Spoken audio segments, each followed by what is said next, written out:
Okay.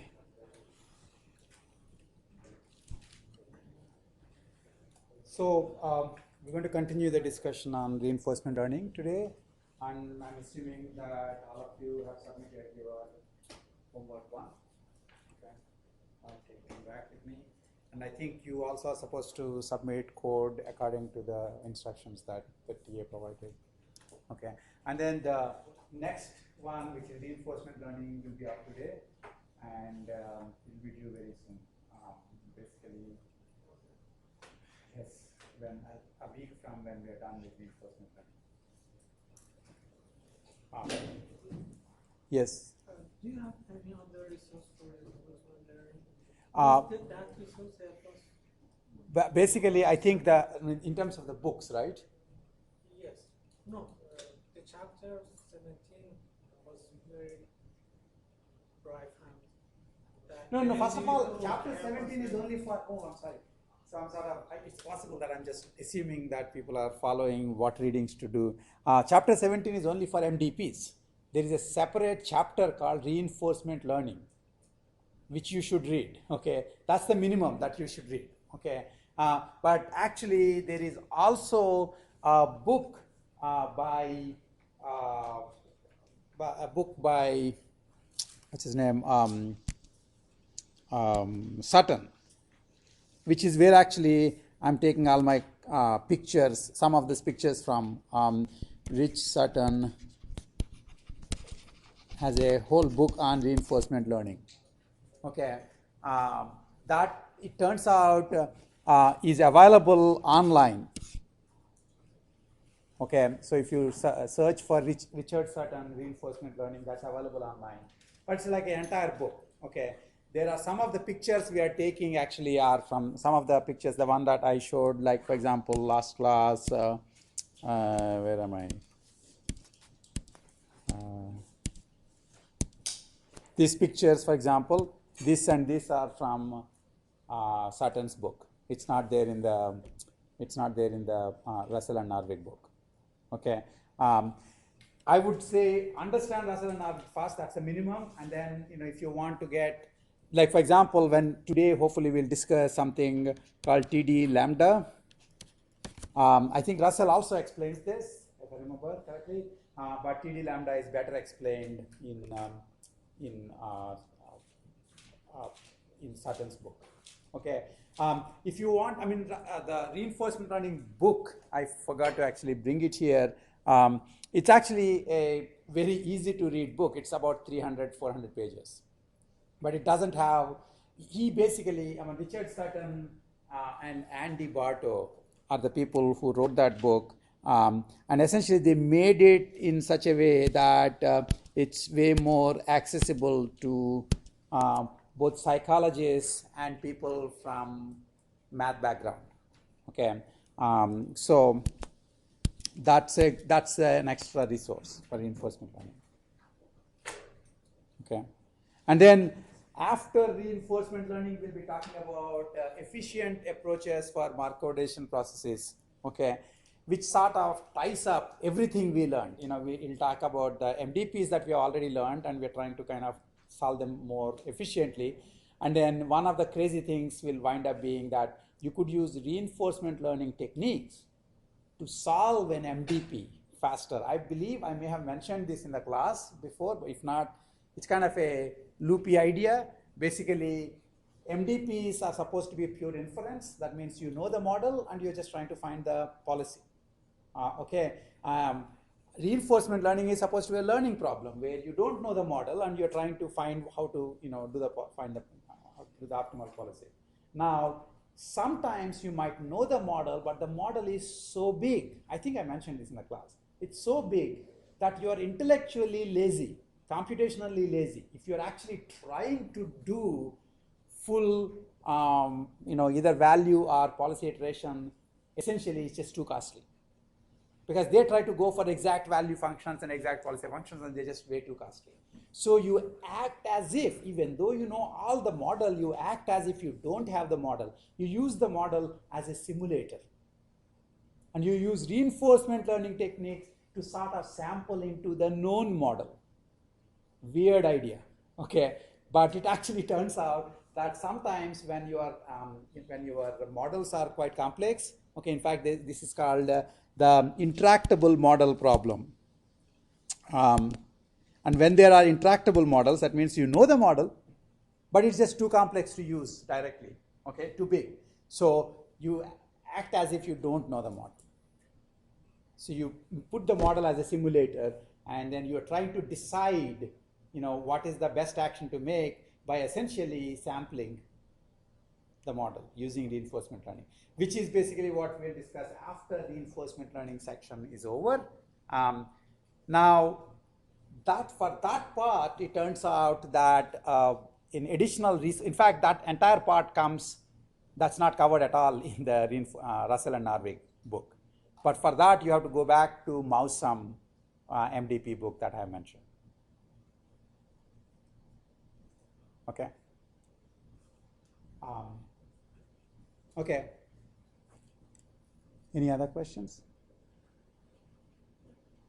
Okay, so last class we were discussing, this idea that when you are essentially trying to do model-based reinforcement learning, model-based active reinforcement learning, you need to feel comfortable with these terminologies. Part of what you want to understand is what is this difference between model-based versus model-free? What's the difference between passive versus active? And then one other thing we'll figure out today is what's the difference between one-step learning versus n-step learning. Okay, and that's basically the depth of learning. These are all the dimensions of reinforcement learning. If nothing else, you should be able to understand these distinctions, because these are important distinctions. Anyway, so we're talking about active model-based reinforcement learning.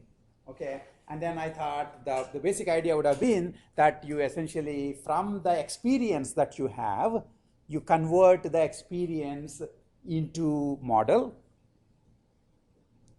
right? Okay, how do you convert the experience to model? You essentially, the experience tells you that when I did this action in this state, I went to this state. And then I did this action, that state, and I went to this state. And so you consider all the times action A was done in state S, and see how many times S1 occurred as the next state, how many times S2 occurred as the next state, how many times S3 occurred as the next state. You compute the model.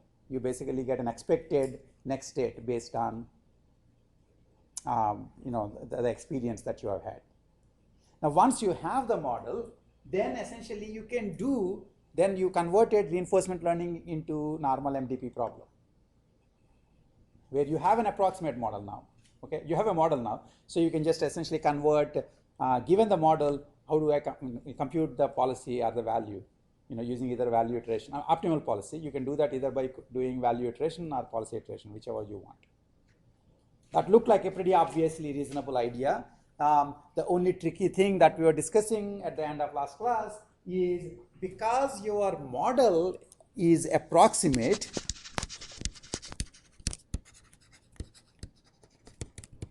because your model is not a complete model. It's a model that you have seen based on your experience.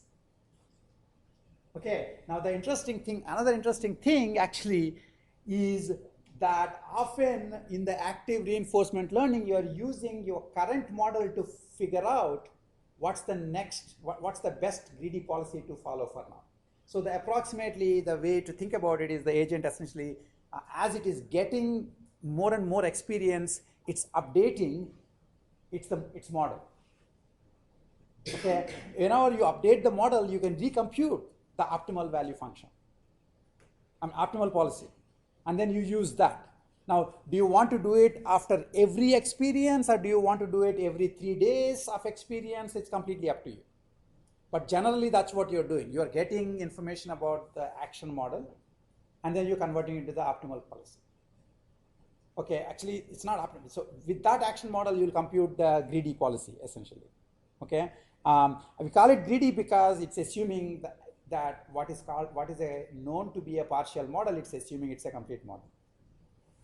Now the problem is, sometimes if you then start following only that greedy policy, okay, you may not actually ever reach certain parts of the state space at all. That's the interesting thing to understand. So in this particular case, if for whatever reason, based on the partial model you had learnt up until then, suppose you figured out these are the states you have seen, these are the states you have seen, you haven't yet seen these two states, and for these states you know the model, the action model, and then you computed the best policy, and this turned out to be the best policy. Now you're using this policy to get more experience. Okay, clearly it may well be that the model will improve slightly in terms of the probabilities. But one of the interesting things is in this particular world, since you know the way you are an oracle, you know how everything works in this case, you actually can see that as long as I'm following these actions, I will never ever reach these two states. And these states may actually be very high value states. I don't know. Do you see what I'm saying? So I would be worse off having actually used my experience greedily. Do you see what I'm saying? So it's almost as if you should wait until your experience is a lot more before you start acting. But then that has its own problems, because how long are you going to keep getting experience before you start exploiting it? This is like a fundamental trade-off. How long do you want to hang around in the school before you start using your knowledge to gain some money? Versus, how soon do you want to just jump out of school and start making some money? There's exploration, which is getting more about the model, versus exploitation, which is using the model to compute the best policy. And the vicious problem we are talking about is the moment you start exploiting, if you are greedy in your exploitation,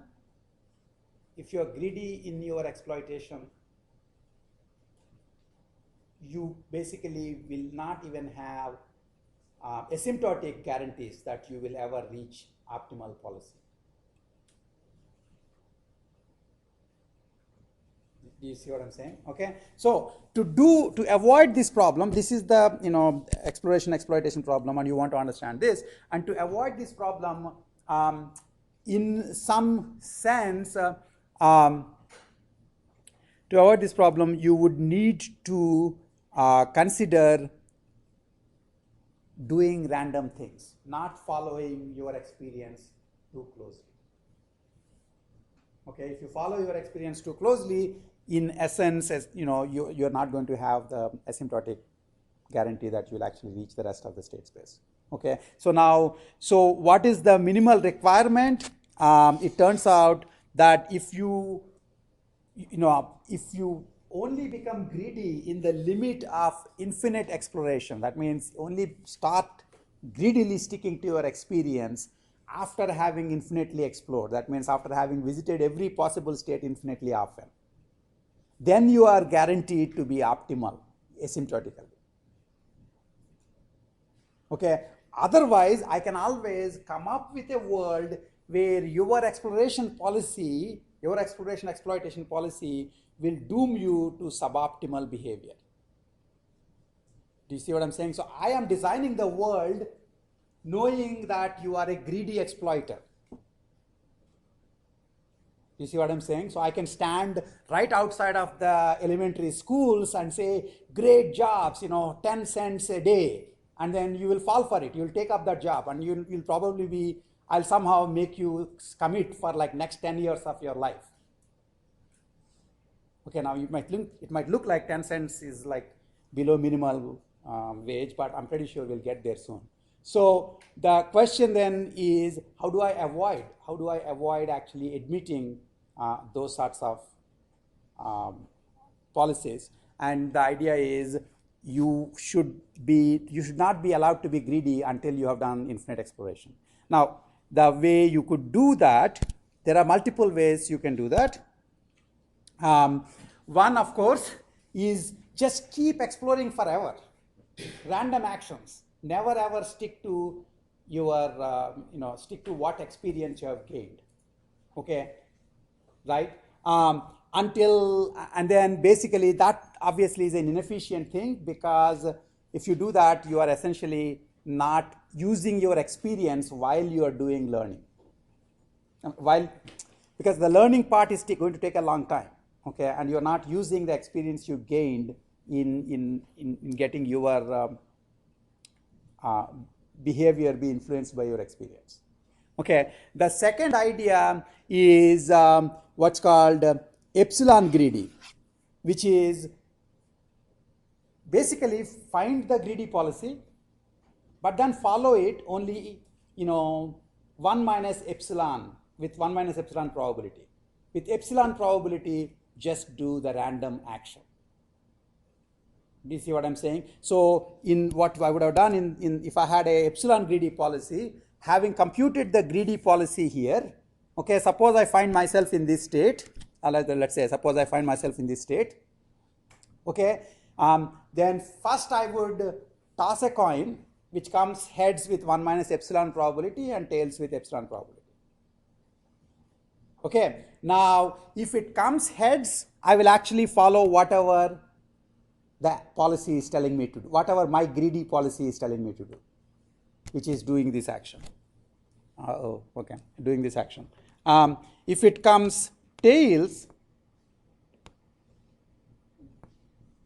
then what I would do, if it comes tails, then what I would do is I would pick a random action, not necessarily the one that has been suggested. So there are 4 actions. So with, let's say, 1 over 4 probability, I will pick either of the up, down, left, right actions. By doing this, I am giving myself the possibility that sometimes when I'm in this state, I would do the go left action. The moment I do that, in this particular case at least, I would not get stuck in the suboptimal exploration. Yes, sir. Random to the exclusion of the one that's there, or random including? Actually, that's a minor detail, but essentially people assume that it's random for across. So it's like, so you would, with 1 minus epsilon probability, you will do this action, and epsilon probability, you will do any of the 4 actions. So you include that action too. It's not going to change anything theoretically. All that mattered is you are willing to stray from your path. Right? If the epsilon of the time, you're going to be willing to stray from the path. If you do this already, essentially your reinforcement learning algorithm is guaranteed to reach optimal policy. Now, these are kinds of things actually that are just great to try on your code base. Obviously, what you could have done essentially is what you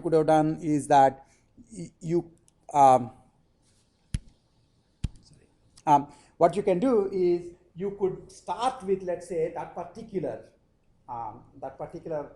world and see how many iterations of reinforcement learning does it take for you to reach optimal policy. And you know the optimal policy because you know the full model. You just don't give the full model to your learning algorithm.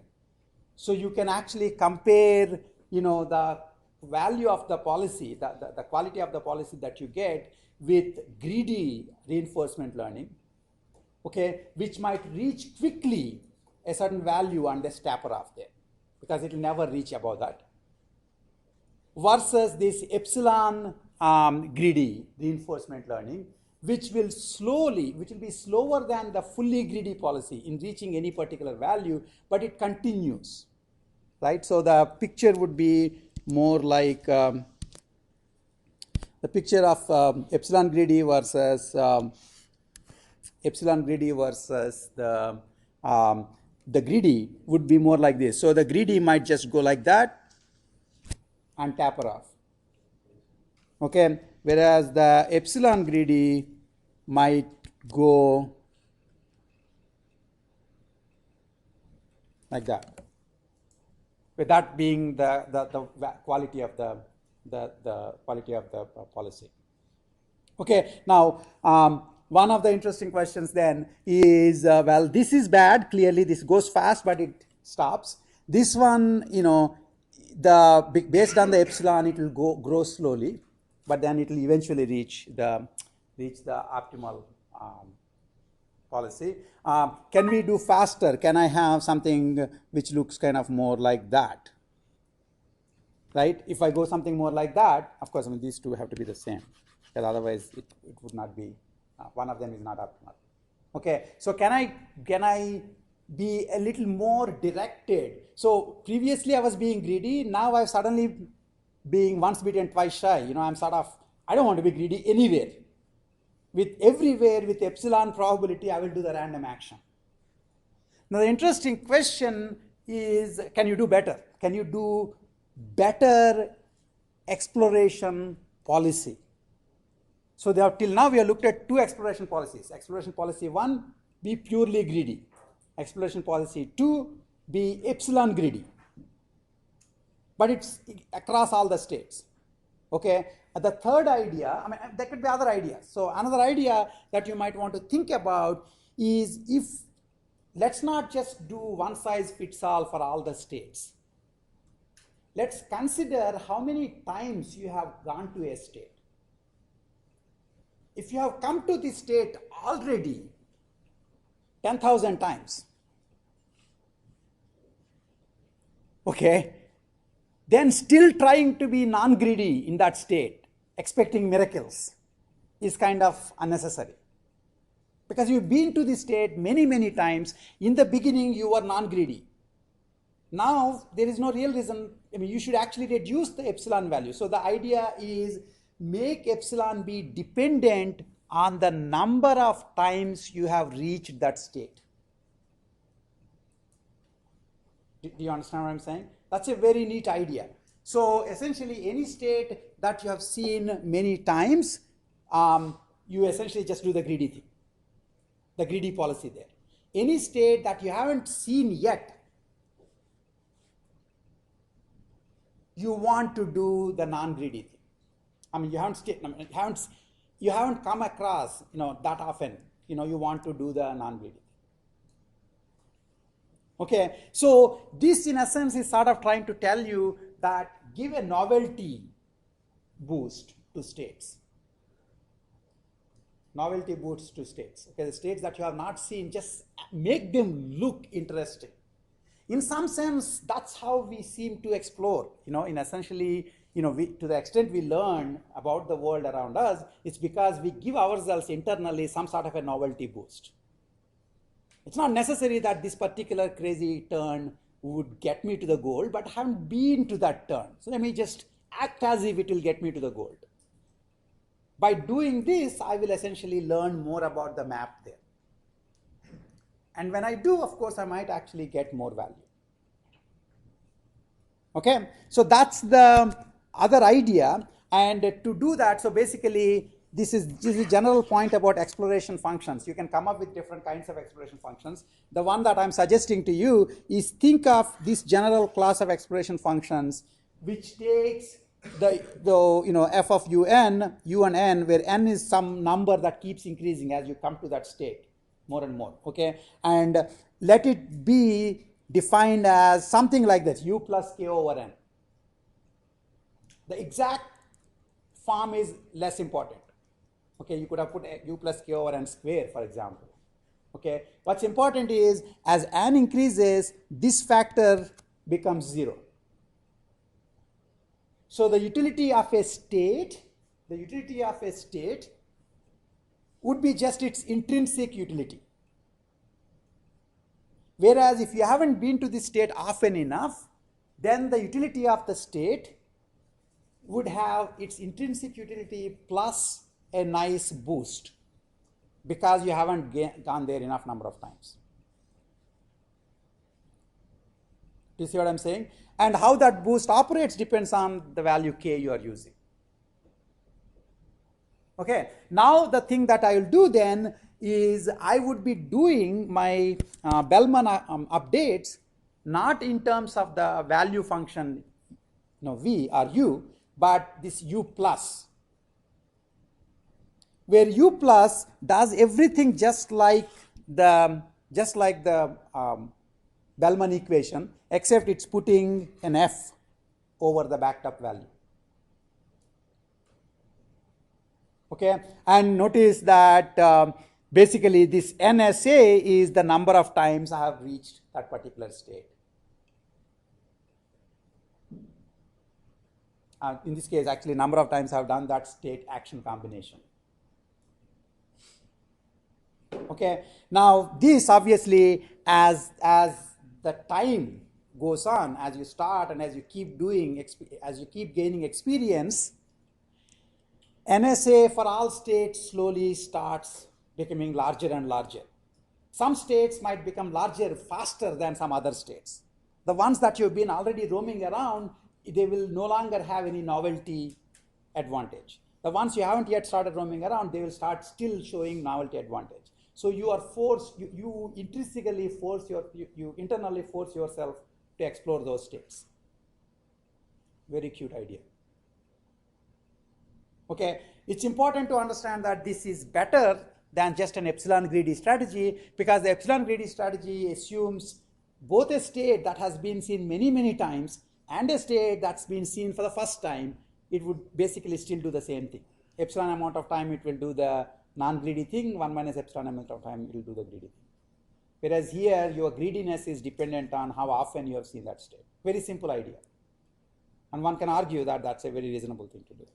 Okay, and in fact, one of the interesting things is for all of these kinds of exploration functions, you can actually prove convergence. Those are all the things I'm skipping here. But you can, while you cannot prove convergence for greedy, and in fact, the way I can show that it cannot be converging is to give you one counterexample. Okay, but to show that it converges, you need to actually provide an inductive proof. Okay, it turns out you can provide such a proof for both the epsilon greedy and this adaptive greedy policies, adaptive greedy exploration. But now the one thing that I want you to think of is that now that you're doing learning, essentially you are asking yourself, what is my exploration function?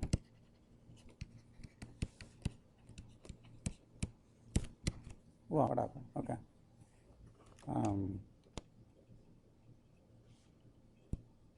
Yeah, what's my exploration function?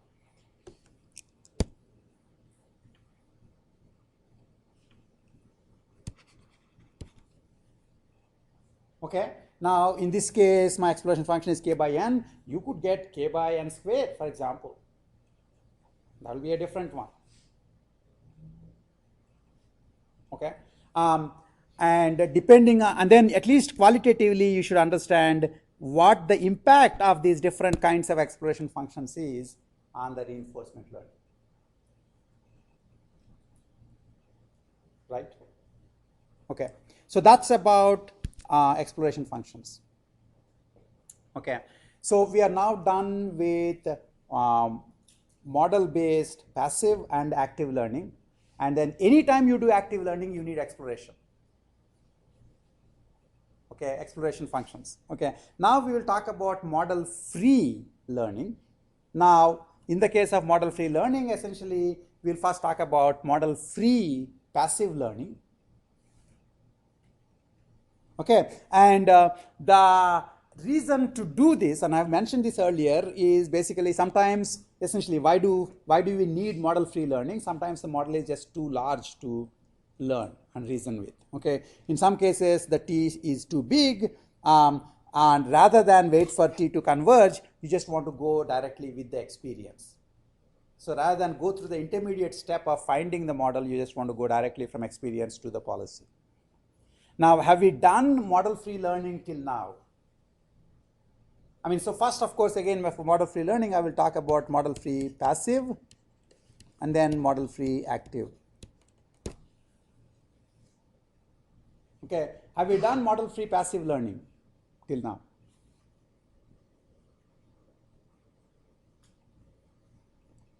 The very first example would be where you do random actions and learn the experience. That's basically model-free passive learning. So the very first thing we did when we got into reinforcement learning was essentially we had the experience, and then essentially for any given state, based on the experience that I got from by behaving from that state, I essentially took, so from this state I did these 15 actions, then I reached termination. And again from the same state I did 19 actions, reached the termination. So twice it happened. So in both, one time I got 99 units of accumulated reward, another time I got 44 units of accumulated reward. So the average accumulated reward I can get from this state is 99 plus 44 by 2. We did this, right? That's passive learning. And did you learn the model there? No, we didn't. In fact, we went from passive model-free learning to passive model-based learning. Okay. So essentially, we have looked at already one idea for model-free learning, passive model-free learning, which is essentially this Monte Carlo experience, Monte Carlo approach, where you sample the world until you reach termination, and then back up the accumulated reward. Okay, keep that in the back of your mind. That's already one approach. Now I want to tell you another approach. So when you're hearing about this other approach, then you want to ask yourself, how do these two approaches compare? And that's where the n-step learning business comes in. One step versus n-step learning. Okay, so in some sense, think about the following thing.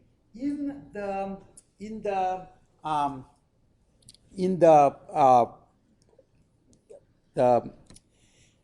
Monte Carlo learning, you're starting from a state, doing an action, getting a state, doing another action, getting a state, another action, getting a state, another action, getting a state, until the last action is a terminating state. Okay? At which point you are essentially backing up the value of this last state, because termination state, you know the true value of the state, right? Plus all the rewards that you got. So gamma times the reward here, plus gamma square times the reward here, gamma cube times the reward here, times gamma power k times the value of this state. Do you see what I'm saying? That is basically what my cumulative reward I got because of this behavior at this state. And I use that to say that's what my value update is. That's what my value is. So for example, suppose before you did this behavior, you had some idea of this state. Its value is V0 of S. That's current estimate. Then you did this extra behavior, and now you got one more update. Right? Okay. So what you would like to do is you essentially somehow have to average this into your current average. Okay. So I'm asking you to think the Monte Carlo approach acted as if you look at the entire experience, process it once, and then convert it into the value function. But act as if you have already a value function, you got one more sequence of experience. Okay, so this value function basically was probably based on like n previous behaviors, and this is the n plus 1th behavior. Okay, so remember your old SAT examples. If there are n people in an organization whose average salary is $1,000 per month, and an n plus 1th guy has been hired whose salary is $1 million a month, what is the new average salary of the department? Do you see what I'm saying? It's not obviously 1,000 plus million by 2. That's a silly thing. It's n times 1,000 plus 1 million by n plus 1. So in some sense, the average is slowly moving towards the new guy, but not very fast.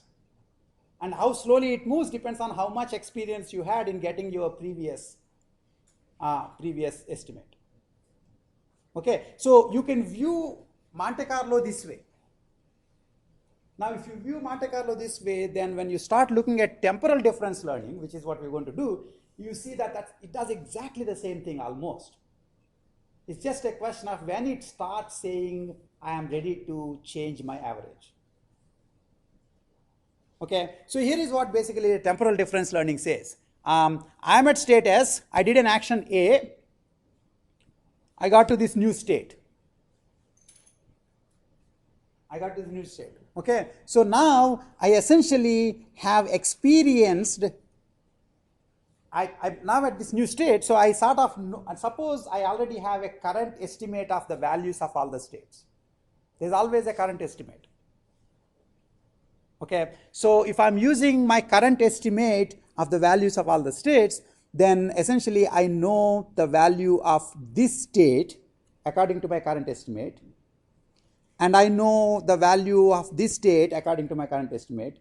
And because actually I found this state by doing an action below this guy's value has to be changed to be more consistent with its neighbor.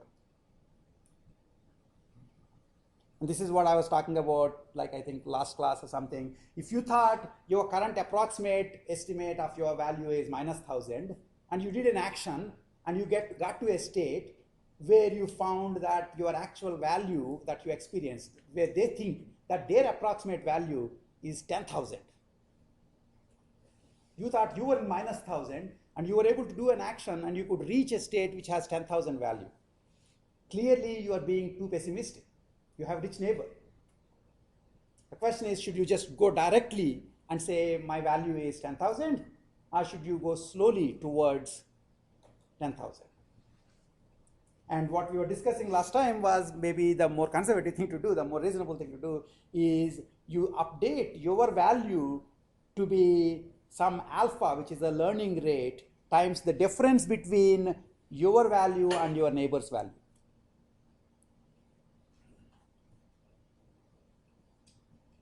Okay, that's temporal difference learning.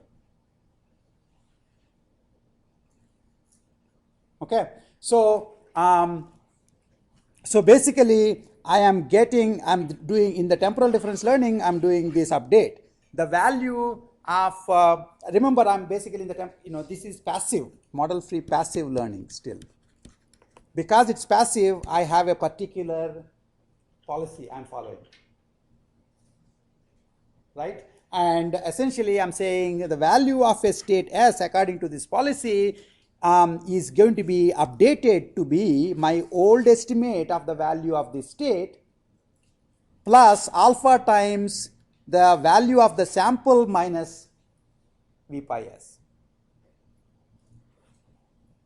Okay. Now the sample itself that I experience, by the way, when I do this one action, I directly get the reward of doing action A to get to S dash. I experience that. Plus I also experience gamma of the current estimate of the value of S dash. You see what I'm saying? So you take this, that is the sample here, minus V pi of S, and they should be very close to each other. If in fact there is, in fact, if the Bellman equations hold, then this and this should be equal. Okay. Now, to the extent there is a difference, then you want to push your value estimate to reduce this difference. That's what temporal difference learning is doing. Okay. Now, when you view temporal difference this way, then you can actually see that it's connected to Monte Carlo learning in some way. So temporal difference learning essentially said, I will just go one action. Every time it does one action, it updates. It says, oh, I've got an experience now. Okay, and I'm going to change my value. And then I come here, and now from here I do an action, this guy changes its value. By the way, in the true temporal difference learning, what you do is everybody gets to change their, update their values based on, every single piece of experience. Experience in your case is just one action transition. Now, in doing this, the weak point that you are not guaranteed to be correct on is this. Because if you think V pi of S currently is wrong, why do you think V pi of S dash is any correct? Right? What if The guy who is delusional is your neighbor, not you. You are in fact supposed to be minus 10,000. Your neighbor has taken hallucinogens and they're feeling as if they are plus 10,000. By changing yourself to be more consistent with your neighbor, actually you went away from the correct value. Did you get this? Right? Now the interesting thing is when you do the Monte Carlo thing, what you're doing is you went through neighbors, but you never considered the value estimates of those neighbors. You waited until you reached a wise neighbor, a wise faraway neighbor who knew for sure what their value is. Because it's a terminal state, it knows for sure what its value is. And then if you take that, so this will be gamma power k times v pi sk plus gamma power k minus 1 times the reward for this action plus gamma power k minus 2 times the reward for the next action, previous action, and so on. If you did this, you went deep to get your experience. In fact, in Monte Carlo, you never actually made the mistake of depending on the wrong valuation of your neighbors. Did you understand that? Okay, so now there is a nice trade-off. So this guy essentially is an eager learner, will learn very fast. As soon as experience, I'll change my mind. Little more experience, I'll change my mind. So while I'm doing these changes, actually one of the interesting things is temporal difference learning does work. It does converge in asymptotically, it does converge. Why? Because even if in fact your neighbor is currently delusional, eventually when you behave from your neighbor, they will start reducing their delusion. Right? So you went to this neighbor, you thought they were plus 10,000, so you instead of being minus 10,000, you became minus 9,999. But then next time, since you are in your neighbor, you have to do an action from there. And when you do an action from this guy, and if this guy actually is not really plus 10,000, but were more like minus 9,000, then when you do an action, the next neighbor you will get will actually be minus 8,000 or minus 9,000. So then you push this happy guy will be reduced down. And eventually the message will go to the upper guy too. Do you see what I'm saying? So temporal difference learning ensures that the differences between the neighboring states is going to be reduced in expectation, which is basically what is supposed to happen if Bellman equation, if you reached optimal policy. I mean, if you reached, in fact, you're not talking about optimal policy. It is what is supposed to happen if you have the actual value of the policy. Right? Okay, just a second. Okay, so the question is, this guy changes its mind fast, learns fast, but changes its mind fast. This guy is more careful learner. Let me not make up my mind. Let me go all the way until I reach some kind of a state where I know for sure what the valuation is, and then I start backing up.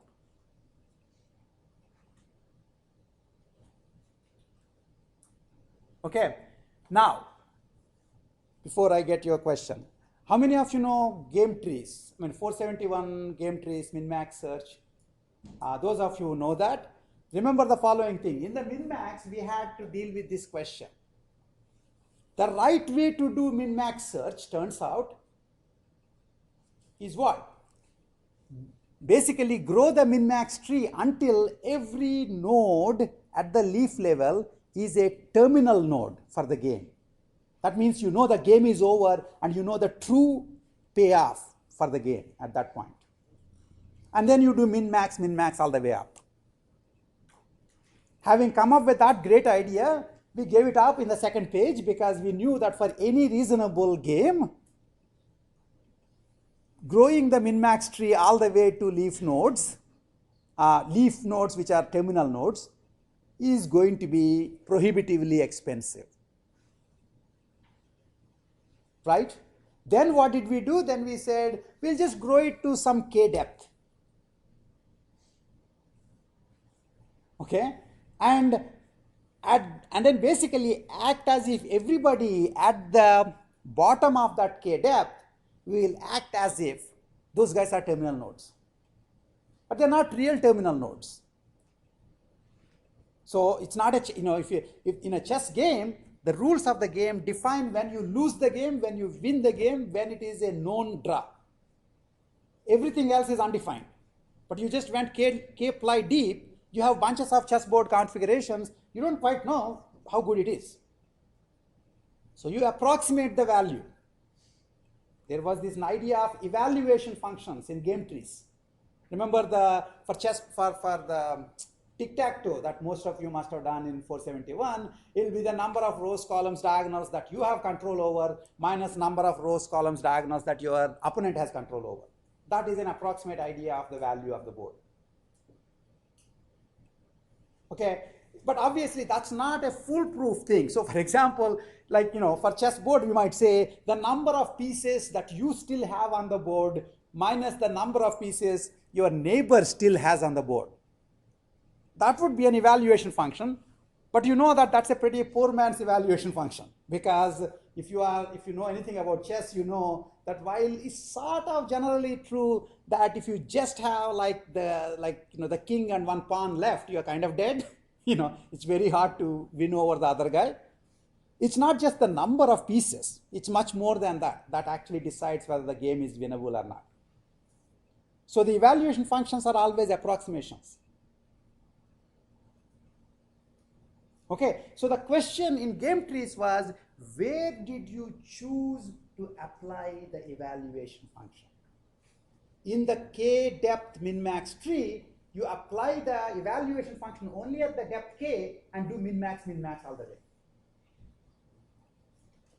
So my question, is why in the game trees, why didn't, the max had, let's say, 3 actions. Why didn't, and then if they do this action, they will get this board. If they have do this action, they'll get this board. If they do this action, they'll get this board.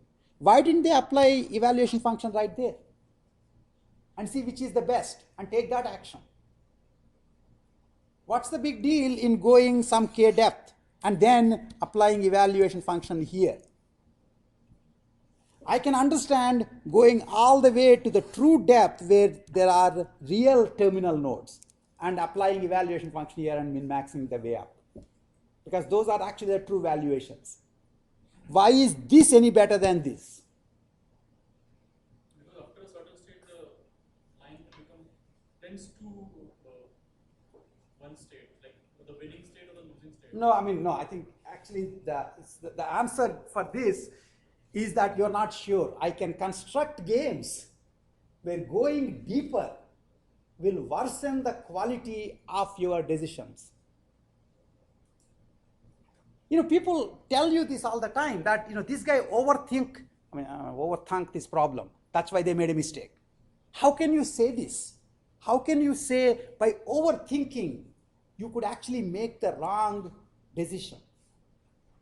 If you overthought all the way to the very bitter end, theoretically you cannot go wrong. But when we overthink, we just think some number of levels deep. And you feel the guy who only looked at 15 levels is much worse than me because I looked at 16 levels. But that's not guaranteed. There are pathological game trees where actually the accuracy of the evaluation function might worsen locally. But by and large, evaluation functions tend to become more accurate as you go deeper, and it's actually a very interesting reason as to why that happens. Why that happens essentially is you will at least be able to figure out the obvious traps. Those of you who have taken 471 with me probably remember that the reason going deeper helps is because you will at least avoid the obvious shallow traps. While the winning positions may be arbitrarily far in depth, there are many quick ways of losing chess game. People can lose chess game in like 5 moves, right? They can't necessarily, win by thinking unless they go to K games. But so by thinking a few steps ahead, you'll at least avoid the traps. And that's one reason why essentially by going deeper, and then applying the same approximate valuation by going deeper and applying approximate valuation there, you can do better decision. And the reason I brought this whole thing up is now you can start thinking of what temporal difference learning is doing and what Monte Carlo learning is doing in terms of the game trees, for which you do have some intuitions. Okay, here you are applying the evaluation function, which is basically your current approximate value of v pi right away. Here you are waiting until you reach the terminal node, which means that I talked about this, which is Monte Carlo learning, and this, which is temporal learning. But this whole discussion makes you realize, well, you could have done 2-step temporal difference, 3-step, 4-step, and this is infinite step. That means take as many steps as needed until you reach the guy who knows their value, for sure. So you keep going until you find the wise guy, the true wise guy, who knows their real value. And then you then basically back up the accumulated value. Okay, this guy says, I'll assume everybody is wiser than me. Right? So my neighbor must know more. So I'll just change my name. Okay, except it's not as bad as it sounds, because my neighbor also thinks the same way, that my neighbor knows more than me. So in fact, one of the interesting things in temporal difference learning is if you made an action from here to here, you did an action and then you got here, and this guy was plus 10,000, this is minus 9,000. So the minus 9,000 guy changes its valuation to, let's say, minus 8,999. Make them a little more positive. Now suppose the next action, now you are in this state. Suppose the next action involves doing an action to go back to the previous state. Then this guy thinks, hey, I was happy and then I found you. You seem to be still minus 8,999, so I should be a little unhappy. So I'll change my number to 9,000, 8,999 instead of, Do you see what I'm saying? So everybody is updating their valuation based on their neighbors. The neighbors that they are actually encountering by doing the policy. Okay, so this is 1-step return, this is 2-step return, this is k-step return, and this is infinite step return. And infinite step return is Monte Carlo reinforcement. And what I want you to understand is what you expect are the trade-offs. In one case, you are learning, so the number of iterations that you need to reach the correct value for the policy would be fewer if each iteration is infinite steps long. But then per iteration cost will be much higher, because you have to actually go through a lot more experience before you are ready to back up. This is an eager learner. This is a more lazy learner, a more deliberative learner. Okay? And then in between, you are changing that trade-off. And one interesting question that this view brings up is, why not? So suppose I just did a 5-step experience. Okay, so here is interesting. Suppose I did this guy 1, 2, 4-step experience. Okay, why not let everybody who is part of this experience to update their valuation? You see what I'm saying? So I can let this guy update his valuation with just 1-step return. I can let this guy update valuation with 2-step return. I can let this guy update its valuation with a 3-step return. Even more, actually, I can say I can let this guy update its valuation with the 3-step, 2-step, and 1-step returns. Because underneath this guy, I have a 1-step as well as a 2-step as well as a 3-step experience.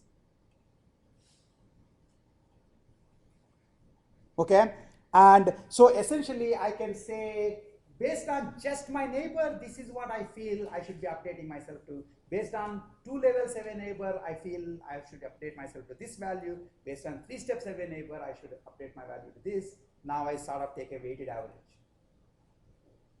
that is TD lambda, where the lambda is basically, so what you wind up doing is you take, let me just see. Okay, so TD lambda can be thought of as doing 1 to k step predictions of the value of the state and taking their weighted average. And the weights are in terms of lambda, lambda power 2, lambda, lambda square, lambda cube, etc. Now, if you set lambda equal to 0, then in essence, you will only care about one step return because everybody else is being zeroed out in the weighted average. So TD lambda with lambda equal to 0 is temporal difference learning. Right?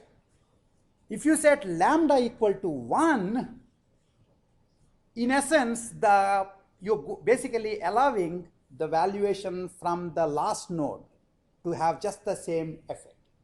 So it's becoming closer to the Monte Carlo approach. Between 0 and 1, you have different levels of how deep you are letting your experience be before you update your value. Okay, so that's the TD lambda approach. So for example, when I basically from this step, I'll just say, with the 1 minus lambda, I will update my an update for my updated value of my state here based on this one step is multiplied by 1 minus lambda. With this will be multiplied by 1 minus lambda times lambda, 1 minus lambda times lambda square, and so on. Okay, the only thing is the very last one where you have a terminal state. It turns out there is no 1 minus lambda there, and this sort of gives a cute mathematical reason. If you are interested, you can look it up. Basically, what happens is that the way to think about a terminal state is once you go into the terminal state, you are just going within that state with the same exact reward infinite number of times.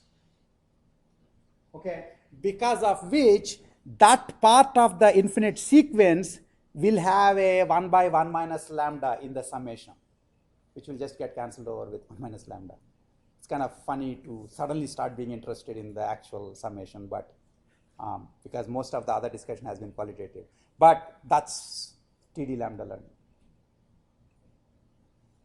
Okay, and that in some sense is allowing you to update your valuation both based on your immediate neighbors as well as based on your faraway neighbors. Now, a question that I have is, clearly in doing this, I am giving lower weight to the valuation I am getting from my faraway neighbors. Right?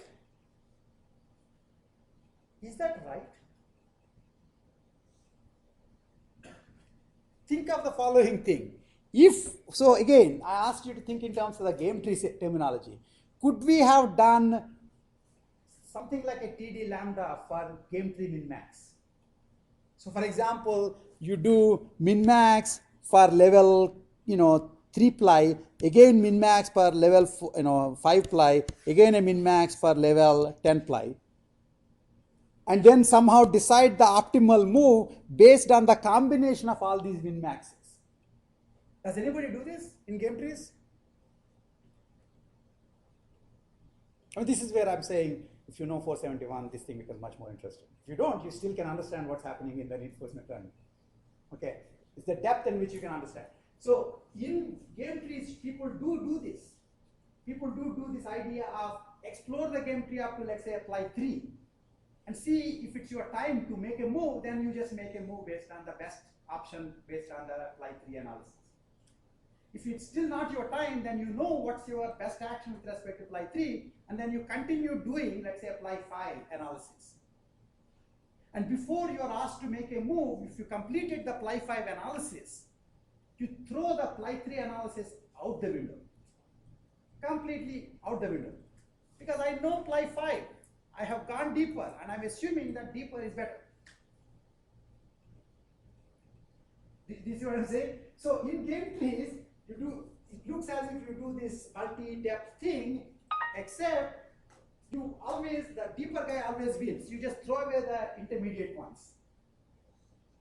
If you think about it in this analogy, somehow we are not doing that here. We are somehow actually giving the deeper backup values less weight. Why?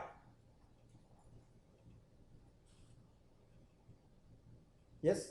Because the actor isn't choosing every aspect of the decision. Because, like in the chess example, there'd be an opponent who would be, I guess, theoretically selecting away from things that would be helpful to them. Yeah, so what happened? By the way, one thing to keep in mind is MDPs and game trees are very closely connected. MDP is a game against nature. Okay, so in an MDP scenario, suppose you are picking an action which can take you to either S1 or S2 or S3, okay, then one of those will occur probabilistically. Okay, so if this is 0.7, this is 0.2 or 0.1, this will occur much fewer times than this will. Okay, however, when you're playing chess game, you make a move, the min guy, your opponent can make as response a million different moves, let's say, or maybe let's say 20 different moves. 19 of those moves you will win. I'll be very good for you. Just one of those 20 moves you will lose badly. So what is the probability that your opponent will pick the bad move, the thing that's most damaging to you? 1. If you have a rational opponent, 1. So when they say, nature is not out to get you, it's because nature doesn't, just because it's going to be the maximally damaging thing to you, it won't pick that valuation for it. It won't pick that particular possibility. It will only pick the possibility in a probabilistic sense. Whereas when you have an opponent, and it's a rational opponent, and is an adversary, it doesn't matter how many choices they have which are good for you, and how many choices they have that are bad for you. They'll pick just the one choice that's bad for you. Even if there are 10 million choices they could have picked that are actually good for you. Okay, so in some sense, actually, game trees and MDPs are very nicely connected. MDP is a game against a benign adversary, an adversary who doesn't even acknowledge your presence, nature. So nature basically doesn't care about you, for better or worse, okay? Doesn't care about you, so it won't do good things for you. Doesn't care about you, so it won't do bad things for you. It will just do its things. Whereas if you are playing a game against adversary, they will pick the most bad thing for you. If you're playing a game against your doting granddad, they will pick the thing that's best for you. Right? Okay, so they are connected MDPs. So I'm still going back to this question, why we throw away, and why we are actually, discounting deeper backed up valuations. In this case, while here you will just take the deeper ones and throw away all the shallow ones.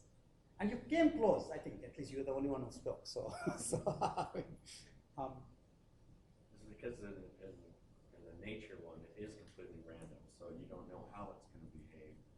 Whereas when you have an opponent, they're going to act adversely to you.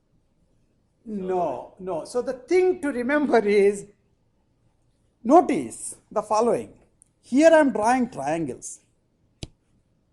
Here I'm drawing lines. That's important. Okay, yeah.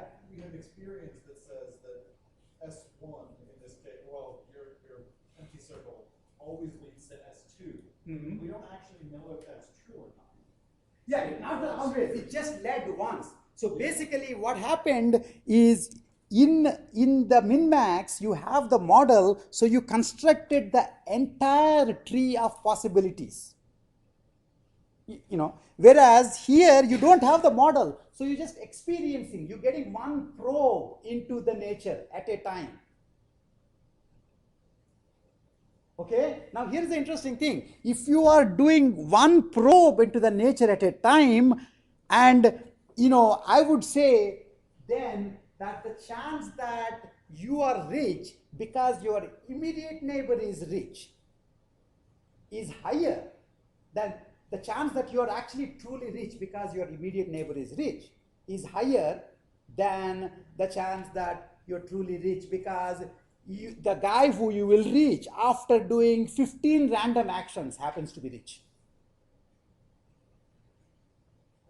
Right? Because any of these random actions might have had different outcomes.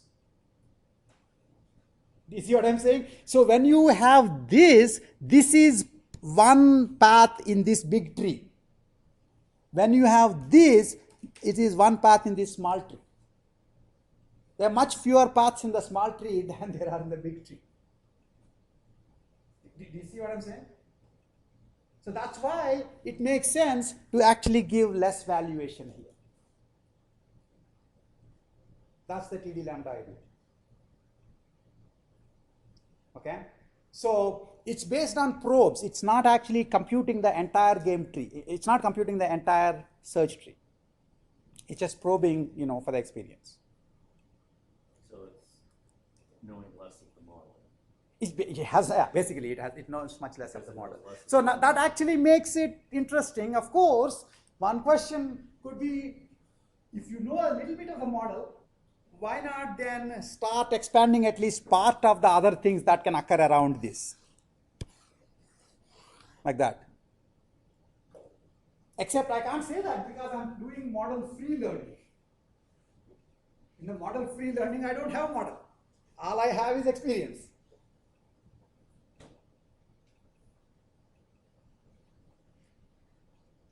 Okay. The thing that's interesting is we are basically talking, first of all, remember long back when we started this whole direction, I said, can we do non-trivial learning when we have atomic representations? And we found that all the normal learning that you knew before hearing about reinforcement learning, they're all at propositional representations. You have examples described in terms of attributes, and you're trying to see which subset of attributes and their valuations would be enough to give the label to the example. Here we are talking about states in terms of their state numbers, and yet all sorts of interesting issues in terms of A, there is non-trivial learning going on, and B, there are non-trivial number of possibilities of doing this non-trivial learning. And then on top of this, we can add propositional representations. Because then state's valuation can be some sort of a function of its attributes. Till now, we just acted as if there is a tabular representation for the value of the states. Eventually, we can say value of a state is a function of the state variables. For example, it can be a linear function of f1 times attribute value 1 plus f2 times attribute value 2 plus f3 times attribute value 3. That is the value of this function, value of this state. If all the states values are represented in this linear function form, then learning values for states becomes just learning the coefficients f1, f2, f3. That's basically what reinforcement learning at the propositional layer becomes. But we'll get to that later. Okay, but I hope you kind of understood this cute progression from Monte Carlo to TD lambda. And if you did, then there was a slide that we kind of skipped over long back, that you would actually understand it now. If I can get back there.